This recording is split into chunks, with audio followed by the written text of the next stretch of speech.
السلام علیکم ورحمۃ اللہ وبرکاتہ۔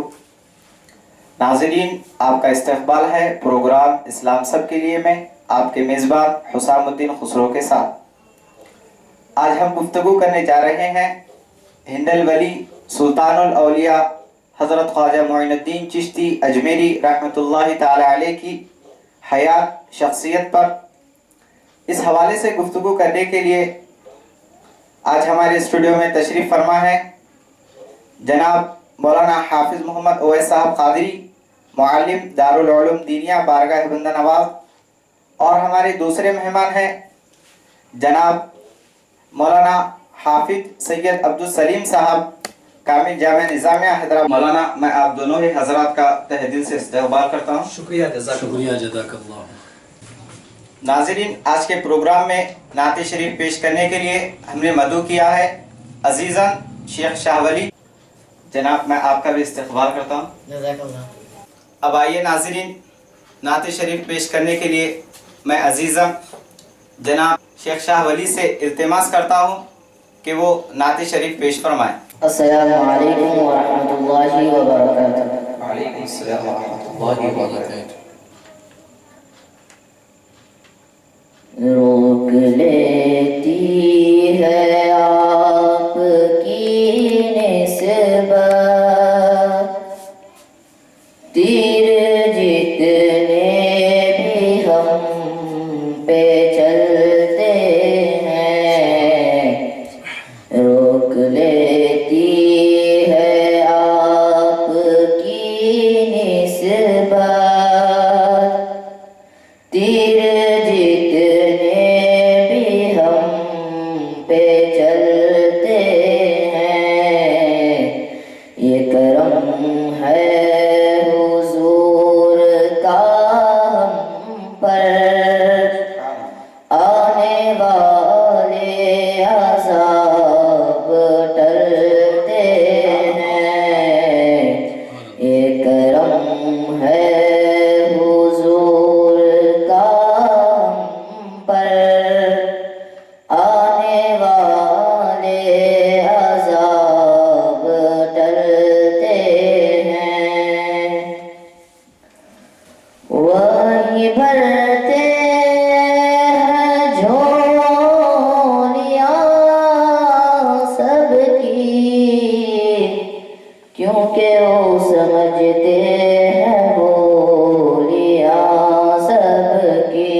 گرنے والے جہاں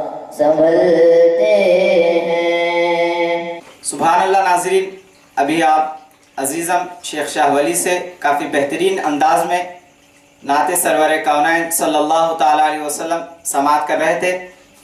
اب آئیے علماء کرام سے پہلا سوال کرتا ہوں. مولانا سید عبدالسلیم صاحب، آپ سے میرا پہلا سوال یہ ہے کہ حضرت غریب نواز رحمۃ اللہ تعالیٰ علیہ کی ولادت باسعادت اور آپ کے ابتدائی حالات پر کچھ ہمارے ناظرین کے سامنے پیش فرمائیں. حضرت خواجہ غریب نواز رحمۃ اللہ علیہ کی ولادت کا جو تعلق ہے، حضرت خواجہ غریب نواز رحمۃ اللہ تعالی علیہ ایران کا ایک صوبہ ہے، ایک مقام ہے جہاں پر آپ کی پیدائش ہوئی. اس مقام کا نام سجستان ہے اور آپ 14 رجب المرجب 536 ہجری میں ایران کے سجستان میں پیدا ہوئے. اور آپ کے جو والد بزرگوار تھے جن کا نام گرامی سید غیاث الدین حسن الحسینی رحمۃ اللہ تعالی علیہ، والد بزرگوار کی طرف سے آپ کا جو نسب ہے وہ 12 واسطوں سے حسینی کہلاتا ہے اور مادری 11 واسطوں سے حسنی کہلاتا ہے. لہذا دونوں ملوا کر آپ حسنی اور حسینی یعنی نجیب الطرفین ہیں. اور آپ کی جو ابتدائی حالات ہیں، آپ نے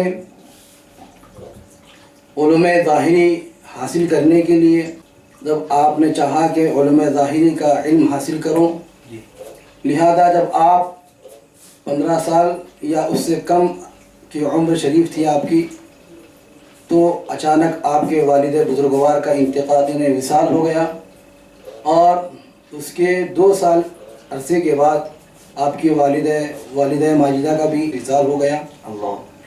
اس کے بعد آپ کو علم کا بہت ہی بڑا شوق تھا، اشتیاق تھا. آپ 9 سال کی عمر مبارک میں آپ نے حفظ قرآن تکمیل کیا اور آپ کے والد بزرگوار آپ کی وراثت میں ایک چکی اور ایک باغ چھوڑا تھا. لہذا آپ اس باغ کی باغبانی کرتے تھے اور اسی طرح اس کی حفاظت میں رہا کرتے تھے، ذکر و اذکار میں مصروف رہا کرتے تھے، مشغول رہا کرتے تھے. اس کے بعد آپ علم حاصل کرنے کے لیے نیشاپور کے لیے تشریف لے گئے، وہاں پر روانہ ہو گئے اور وہاں جا کر آپ علوم ظاہری میں کمال حاصل کرنے کے لیے وہاں پر آپ چلے گئے. اور اس کے بعد آپ نے ایسا علوم ظاہری میں ایسا کمال حاصل کیا کہ اس وقت کے بڑے بڑے علماء آپ کے یہاں آ کر آپ سے جو بھی اشکالات ہوتے، جو بھی سوالات ہوتے آپ کے سامنے رکھتے اور اس میں جو بھی انہیں درپیش معاملہ ہوتا تو آپ اس کے سامنے رکھتے. لہذا آپ ان کے اشکالات اور ان کے جوابات حل فرماتے. ماشاءاللہ ناظرین، ابھی آپ مولانا حافظ عبدالسلیم صاحب سے کافی بہترین انداز میں غریب نواز رحمۃ اللہ تعالیٰ علیہ کی ابتدائی تعلیم پر کافی اچھی گفتگو سماعت کر رہے تھے. اس حوالے سے مزید گفتگو کرتے ہوئے میں مولانا اویس صاحب سے اسی حوالے پر کچھ روشنی چاہوں. بسم اللہ الرحمن الرحیم. دیکھیے، حضور خواجہ غریب نواز رحمۃ اللہ تعالیٰ علیہ کی حیات طیبہ کے ابتدائی حوالوں سے آپ نے گفتگو جو ہے ابھی سماعت کی مولانا سے. حضور سیدنا خواجہ غریب نواز رحمۃ اللہ تعالیٰ علیہ کی جب ولادت باسعادت ہوئی اور آپ نے سنا کہ آپ نجیب الطرفین ہیں، دونوں طرف سے والد اور والدہ کی طرف سے آپ سید ہیں. آپ جو ہے اپنے والد بزرگوار سے وراثت میں ایک پنچکی اور ایک باغ حاصل کیے تھے. اس کے بعد آپ کا گزر بسر بس اسی باغ اور پنچکی سے جو آمدنی حاصل ہوتی اسی سے ہو رہا تھا.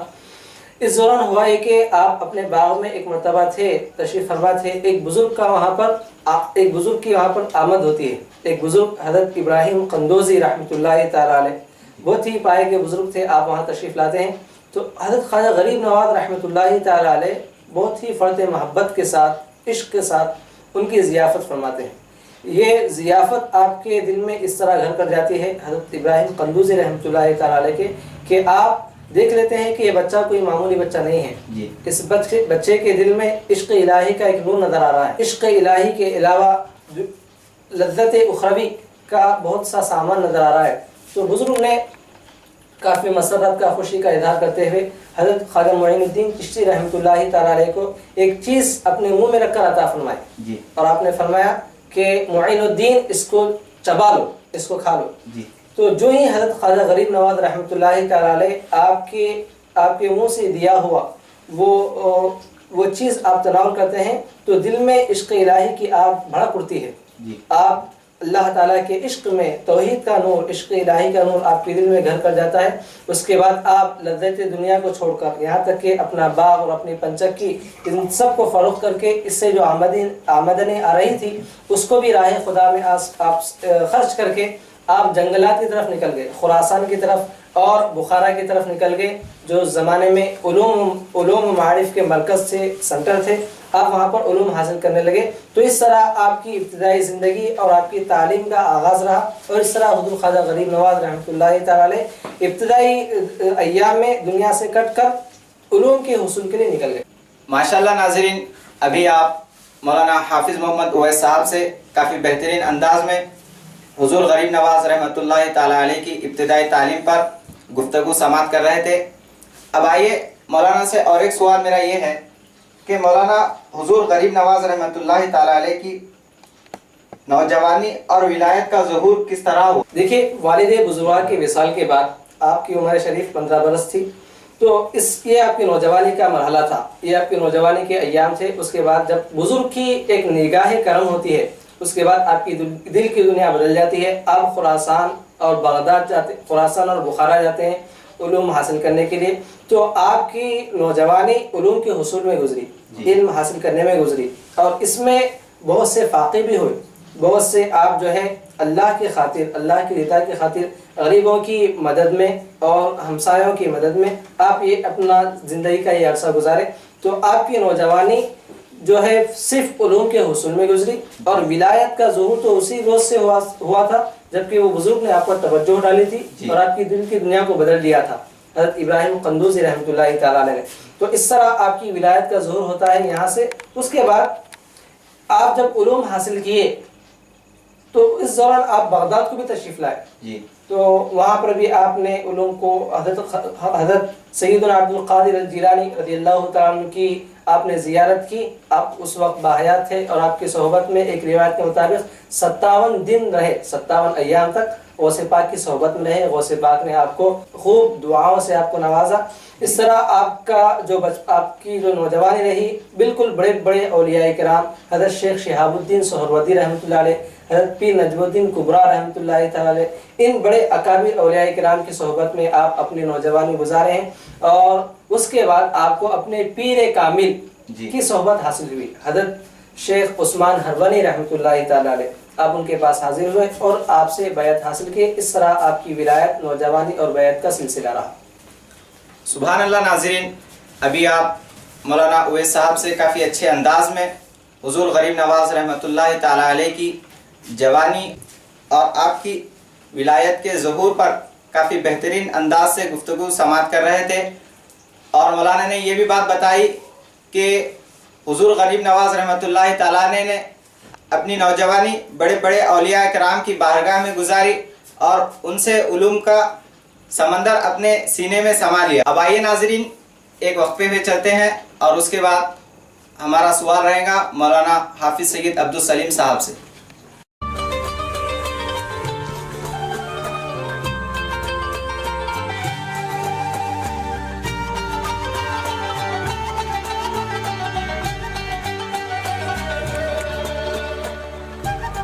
ناظرین، وقفے کے بعد آپ کا پھر سے استقبال ہے پروگرام اسلام سب کے لیے میں.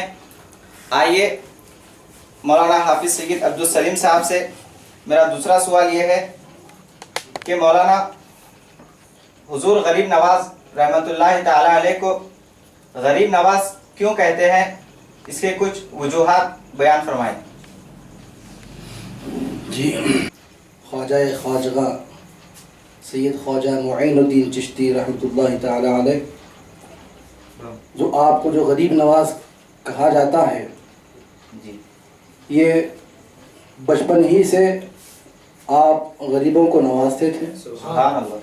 جب آپ کی عمر مبارک ابھی 1 سال یا 2 سال کی تھی، اس وقت آپ اگر کوئی بچہ وہاں پر روتا تو آپ اپنے امی جان کو اشاروں میں کہتے کہ آپ انہیں دودھ پلائیں تاکہ اس بچے کی جو رونے کی آواز ہے وہ ختم ہو جائے اور وہ بچہ دودھ سے سیراب ہو جائے. مرتبہ کا واقعہ ہے کہ آپ ایک راستے سے آپ کا گزر ہو رہا تھا اور آپ کا سارا خاندان آپ کے ساتھ عیدگاہ کے لیے تشریف لے جا رہا تھا. نماز عید کو ادا کرنے کے لیے آپ جا رہے تھے تو راستے میں آپ دیکھتے ہیں کہ ایک چھوٹا سا بچہ ہے جو نابینا ہے، اندھا ہے اور وہ رو رہا ہے. تو حضرت خواجہ غریب نواز رحمۃ اللہ تعالی علیہ نے جب اس بچے کو دیکھا تو آپ سے اس کی اداسی نہیں سہی گئی، لہذا آپ وہاں سے اس بچے کو اپنے ساتھ لے لیے اور اپنے گھر کی طرف چل دیے. اور جس طرح آپ اس کو گھر میں لے کے گئے اور آپ ایک عمدہ اور اچھا لباس زیب تن فرمائے ہوئے تھے، لہذا یہ آپ سے نہیں رہا گیا کہ آپ اچھا لباس پہنے اور وہ نابینا لڑکا جو ہے وہ سادہ سا لباس پہنے. لہذا آپ کی غریب نوازی دیکھیے، آپ کی غریب نوازی کی شان دیکھیے کہ آپ نے اپنا جو عمدہ لباس تھا اس کو اتار کر اس نابینا لڑکے کو پہنایا. اس کے بعد وہ نابینے لڑکے کو لے کر آپ نے عیدگاہ کے لیے تشریف لے گئے اور اسی ساتھ کے ساتھ آپ نے اس غریب لڑکے کے ساتھ آپ نماز عید ادا فرمائی. یہ آپ کی غریب نوازی کی شان ہے، اسی لیے آپ کو غریب نواز کہا جاتا ہے. جو شخص بھی آپ کی بارگاہ میں آتا ہے وہ غریب ہو کر ہی ہوتا ہے. جب یہاں سے لوٹتا ہے تو وہ اپنی مرادیں اور تمام حاجت مند جو بھی حاجتیں ہوتی ہیں وہ پوری کر لوٹتا ہے، اسی لیے آپ کو غریب نواز کہا جاتا ہے. ماشاءاللہ ناظرین، ابھی آپ مولانا سے کافی سیر حاصل گفتگو سماعت کر رہے تھے کہ حضور غریب نواز رحمۃ اللہ تعالیٰ علیہ کی غریب نوازی پر آپ کافی بہترین انداز میں گفتگو کر رہے تھے. اب آئیے ہم اپنے پروگرام میں ایک حضور غریب نواز رحمۃ اللہ علیہ کی شان میں منقبت پیش کرنے کے لیے عزیزم شیخ شاہ ولی سے التماس کرتے ہیں کہ وہ منقبت پیش فرمائیں. رسول پاک کے دلدار ہے غریب نواز، رسول پاک کے دلدار ہے غریب نواز. رسول پاک کے دلدار ہے غریب نواز، تمام ہند کے سردار ہے غریب نواز. خواجہ تمام ہند کے سردار ہے غریب نواز. تیرے کرم کے طلبگار ہے غریب نواز، تیرے کرم کے طلبگار ہے غریب نواز. بلا لو حاضر دربار ہے غریب نواز. بلا لو حاضر دربار ہے غریب نواز. جو مانگا اس کو دیا نہ مانگو کو بھی دیا. جو مانگا اس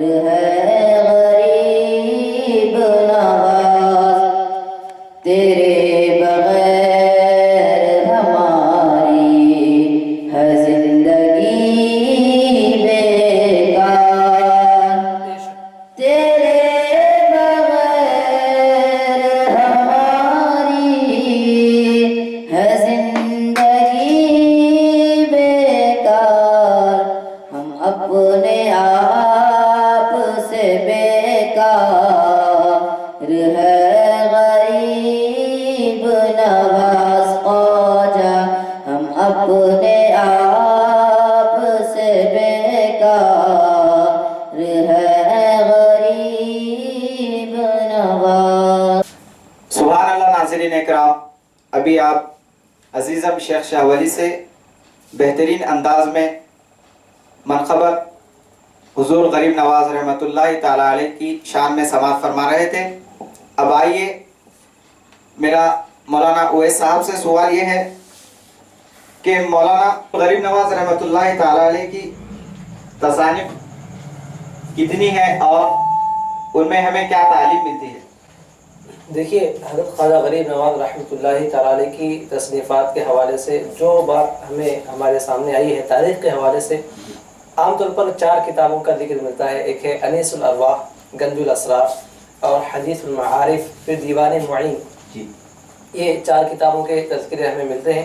لیکن بات یہ ہے کہ حضرت خواجہ غریب نواز رحمۃ اللہ تعالیٰ علیہ کا جو زمانہ رہا وہ زمانہ انتہائی پرآشوب تھا، بہت بڑا پرفتن وہ زمانہ رہا.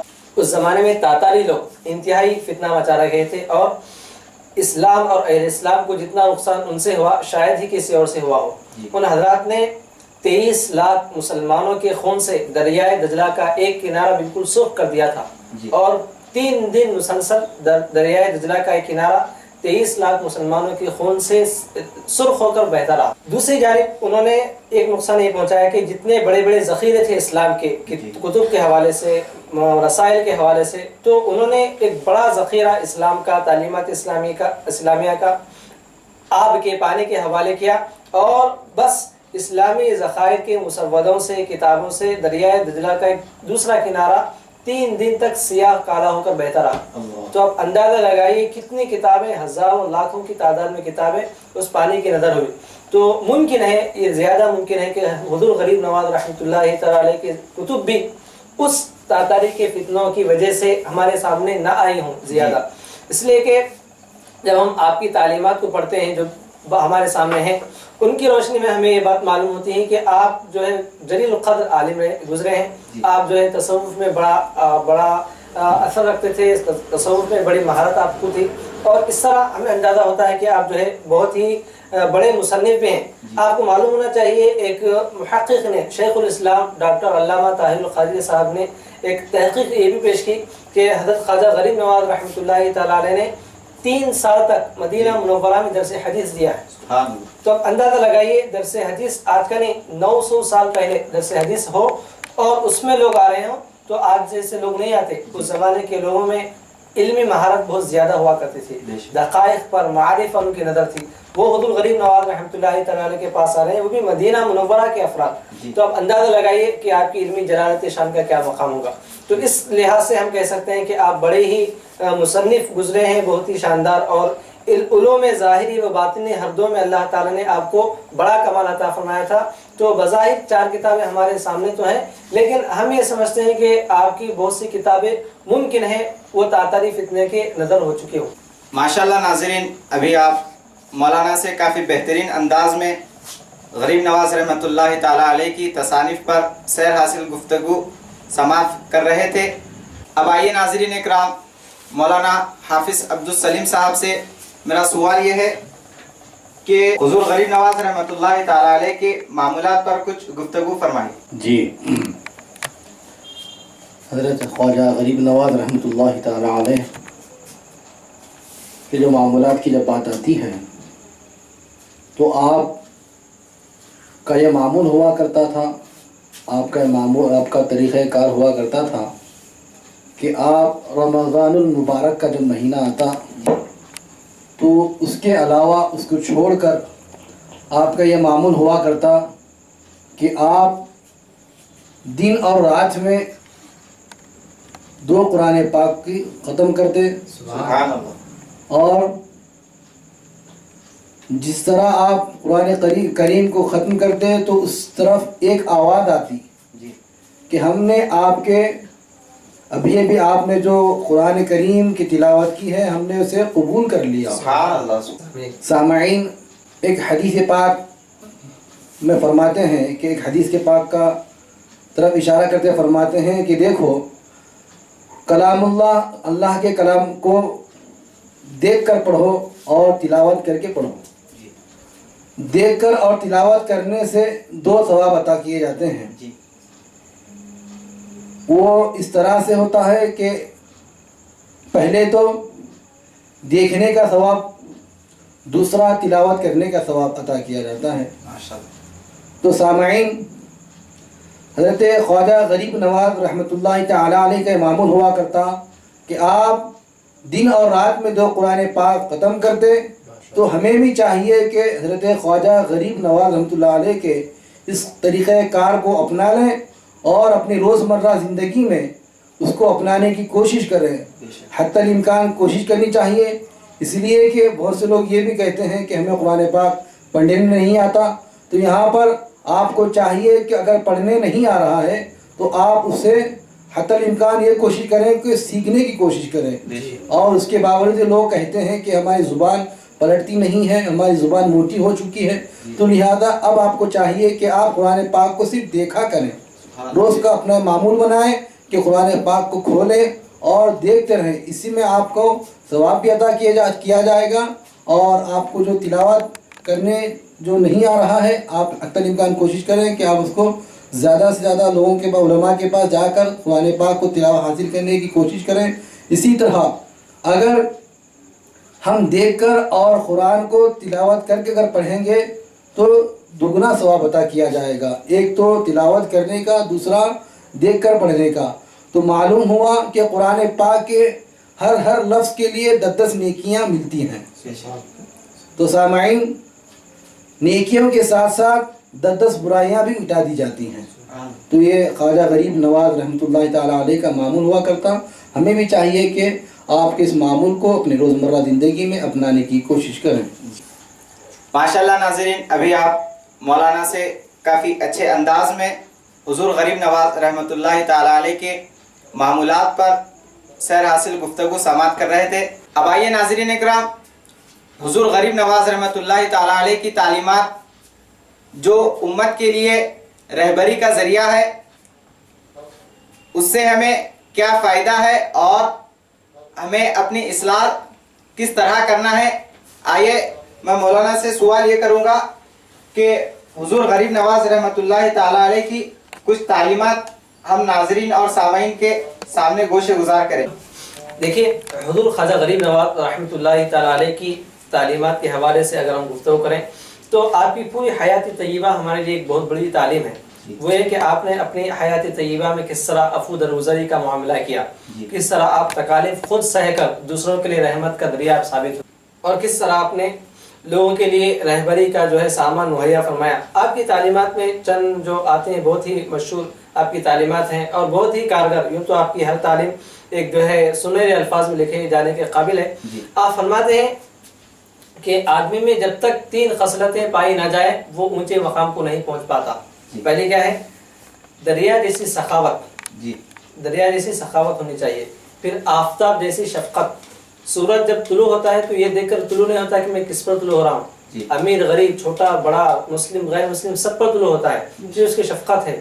تو غریب نواز رحمۃ اللہ علیہ فرماتے ہیں کہ جب تک آدمی میں سورج جیسی شفقت پیدا نہ ہو اس وقت تک وہ اونچے مقام کو نہیں پہنچ پاتا. پھر تیسری بات آپ فرماتے ہیں کہ آدمی میں زمین جیسا تواضع ہونا چاہیے. زمین ہمیشہ بچھی ہوئی ہے، ہر ایک اس کو رونتا ہوا جاتا ہے، لیکن زمین میں کچھ بھی اکڑ اور اس میں غرور پیدا نہیں ہوتا. فرماتے ہیں جب تک آدمی میں ایسا تواضع پیدا نہ ہو وہ اونچے مقام کو نہیں پا سکتا. پھر آپ ایک جگہ فرماتے ہیں کہ 5 چیزوں کو دیکھنا عبادت ہے. فرماتے ہیں ایک ہے قرآن مجید کو دیکھنا، کعبۃ اللہ کو دیکھنا، والدین کو دیکھنا، علماء کرام بزرگ بعمل جو علماء ہوں ان کو دیکھنا، پھر اپنے شیخ اور مرشد کامل کو دیکھنا. یہ 5 ایسی چیزیں ہیں کہ بندہ ان کو دیکھتے رہے گا تو دیکھ تو رہا ہے لیکن اللہ تعالیٰ اس پر بھی اسے ثواب عطا فرمائے گا. پھر آپ کی تعلیمات میں ہمیں یہ ملتا ہے کہ آپ پڑوسیوں کے بہت ہی ہمدرد اور غمخوار ہوا کرتے تھے. اب اس کی خصوصاً تعلیم عطا فرماتے ہیں کہ پڑوسیوں کے ساتھ، ہمسایوں کے ساتھ حسن سلوک سے پیش آئے. آپ کو معلوم ہونا چاہیے حضور خواجہ بختیار کاکی رحمۃ اللہ تعالیٰ علیہ جو آپ کے مرید خاص ہیں، آپ فرماتے ہیں کہ ایک مرتبہ آپ کے ایک پڑوسی کا انتقال ہوا تو پورے لوگ تدفین میں جنازے میں شریک ہوئے. تو میں بھی اس میں شریک رہا. جب میں نے دیکھا کہ جب سب تمام لوگ تدفین کے بعد فارغ ہوئے اور میں بھی فارغ ہو کے گیا، تو جب واپس آ کر دیکھا ہوں تو سب لوگ تو فارغ ہو کر چلے گئے تھے، لیکن حضور غریب نواز رحمۃ اللہ تعالیٰ علیہ اکیلے ٹھہر کر اس کی مغفرت کی دعائیں فرما رہے تھے۔ تو آپ غریبوں اپنے پڑوسیوں کے ساتھ اس طرح آپ حسن سلوک کیا کرتے تھے، اور آپ ایک جگہ فرماتے ہیں کہ آدمی میں جب تک سخاوت نہ ہو اس وقت تک وہ کمال درجہ حاصل نہیں کر سکتا۔ جتنے جو بھی حضرات جس نے بھی نعمت پائی ہے دنیا میں وہ سخاوت ہی سے پائی ہے۔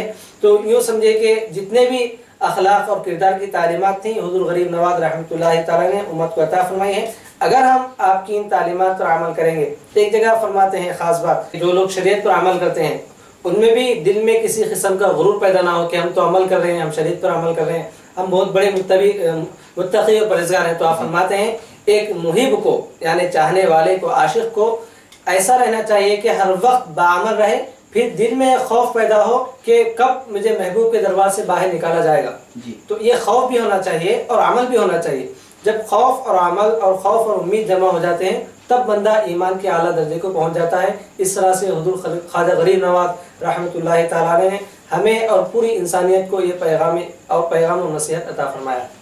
ماشاءاللہ ناظرین، ابھی آپ کافی اچھے انداز میں مولانا سے سماعت کر رہے تھے کہ حضور غریب نواز رحمۃ اللہ تعالیٰ علیہ کی تعلیمات امت کے لیے کتنے فائدہ مند ہے۔ اب آئیے مولانا غریب نواز رحمۃ اللہ تعالیٰ علیہ کی فراست جو مشہور ہے اس پر کچھ روشنی ڈالیں۔ دیکھیے حضرت خواجہ غریب نواز رحمۃ اللہ علیہ کی جو فراست کا تعلق ہے تو ایک بہت ہی اللہ کے بڑے بزرگ ہیں جن کا نام حضرت شیخ فیض الدین رحمۃ اللہ تعالی علیہ ہے۔ آپ کو چند مسائل درپیش ہوئے تو آپ حیران و پریشان تھے کہ اس مسائل کا حل کس طرح کیا جائے، تو آپ نے ان مسائل کو ایک کاغذ پہ لکھ لیا اور لکھ کر حضرت خواجہ غریب نواز رحمۃ اللہ تعالی علیہ کی بارگاہ بیکس پناہ میں گئے۔ جب وہاں پر آپ ان کی خدمت میں حاضر ہوئے تو کیا دیکھتے ہیں کہ وہاں پر آپ کے مریدین بڑے ہی تعداد میں آپ وہاں پر تشریف فرما ہیں، وہاں پر آپ بیٹھے ہوئے ہیں۔ تو آپ نے جب دیکھا وہاں کے کثیر حاضرین کو دیکھا تو آپ خاموش اپنی جگہ بیٹھے رہے۔ آپ نے جو سوالات آپ کو درپیش تھے ان سوالات کو آپ نے پوچھنا مناسب نہیں سمجھا، لہذا آپ اپنی جگہ پر وہیں پر بیٹھ گئے۔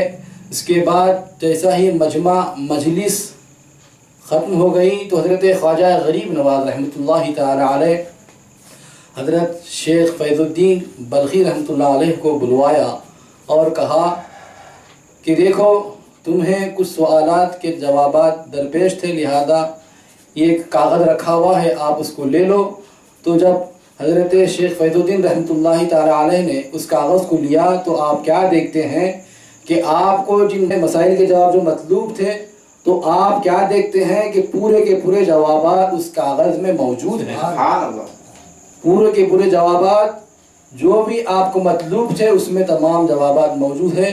یہ حضرت خواجہ غریب نواز نے جبکہ آپ نے کبھی ان کے کاغذ کو کھول کر نہیں دیکھا بلکہ آپ نے اپنی علمی جلالت سے وہاں پر آپ کو جو بھی سوالات درپیش تھے ان کے جوابات آپ نے اس کاغذ میں دیا، اور وہ جو بڑے بزرگ تھے آپ نے دیکھ کر ان سوالات کو مطمئن ہوئے اور وہاں سے آپ گزر گئے۔ ماشاءاللہ۔ جی مولانا اویس صاحب، اگر آپ بھی کچھ اس پر وضاحت فرمائیں تو۔ جی دیکھیے، جہاں تک فراست کا تعلق ہے اس حوالے سے ایک واضح حدیث شریف بھی موجود ہے۔ اللہ کے رسول صلی اللہ علیہ وسلم فرماتے ہیں اتقوا فراست المؤمن فإنه ينظر بنور اللہ، کہ مومن کی فراست سے بچو اس لیے کہ وہ اللہ کے نور سے دکھتا ہے۔ کہ مومن کے سامنے جب بندہ مومن جو اپنے ایمان میں کمال درجہ حاصل کر لیتا ہے جب وہ بیٹھتا ہے تو لوگوں کے صرف جسموں کو نہیں دیکھتا، دلوں تک اس کی رسائی ہوتی ہے، وہ دلوں کو بھی دیکھتا ہے۔